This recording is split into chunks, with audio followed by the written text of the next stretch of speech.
Hi everyone, I'm Don Wadewitz, one of the facilitators of the 7 Habits of Highly Effective People. I'm sorry that I can't be with you today. However, I have a story that I'd like to share with you about why the 7 Habits of Highly Effective People is so important to me. And I wanted to make sure that we got that opportunity to talk about it. When the Department of Health Services was looking at bringing the 7 Habits of Highly Effective People into the department, I went to my supervisor and said, I really want to be a part of this, and I explained why. And she granted me that opportunity. I was fortunate enough when I was in my mid-20s to be able to attend a 7 Habits of Highly Effective People seminar. Now, I was voluntold that I had to go to this seminar at that point in time. And so I sat there displaying the classic body language of the arms crossed, not really paying attention, during breaks griping about this training that I'm being forced to attend. That was until we got through this piece with Viktor Frankl and the 4 unique human gifts that you just saw. That's where this content really connected with me. And I'm going to share a very personal story about why this content really connects with me. I grew up in a drug house. My parents sold drugs. And they would often go out and they would leave me with a babysitter. And one of the babysitters that they left me with, one time we're sitting out on the porch on a hot summer day, and she turns to me and she goes, "You need to show me where your parents' drugs are." And as an 8, 9-year-old kid, I sat there and I was like, I don't know what you're talking about, despite knowing what she's talking about.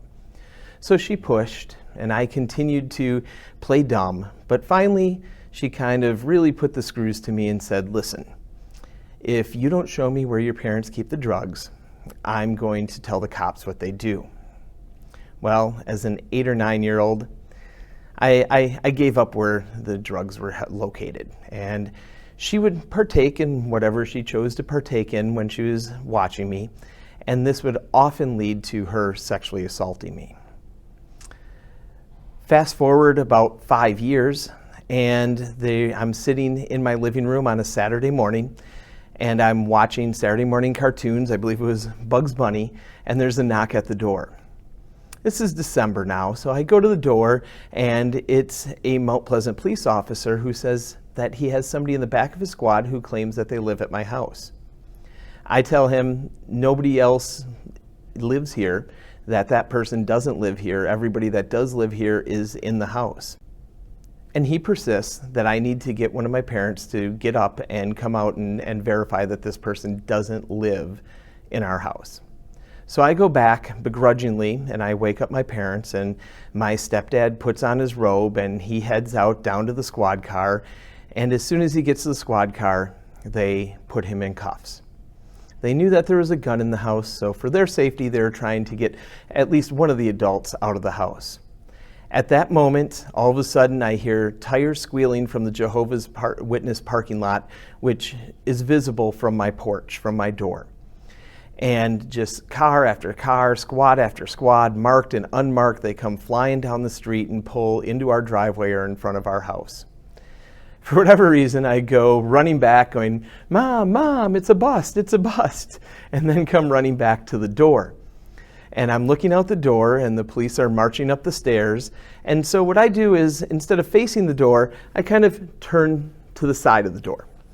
And when the first officer comes through, seeing that there's something to his side, he points the gun at me, something that led to nightmares for me for a number of years. So the police come and they raid our house, and my mom took the brunt of the responsibility, and she ended up spending some time in prison, and my stepdad ended up getting work release. My grandparents, luckily for me, lived right next door, but I wanted some sense of normalcy, sleeping in my own bed. And so oftentimes I would go over there for dinner, and I would come home, do my homework, and I would sleep in my own bed. Sometimes I'd make myself my own dinner. So one night I get back from school and I decide to empty the dishwasher, and I'm putting away dishes, and I pull open the knife drawer. And at this point in time in my life, I was a pretty miserable kid, pretty miserable teenager. didn't have a whole ton of friends, wasn't necessarily very easy to get along with, and just really kind of despised life. Why were things happening to me? And in this knife drawer, there's this big butcher knife. And I pull it out, and I look at the reflection in the butcher knife, and I go, you know, you're pretty miserable. Pretty miserable looking person. And I sit there, and I go and I take that knife, and I start to put it to my wrist and contemplate the unthinkable.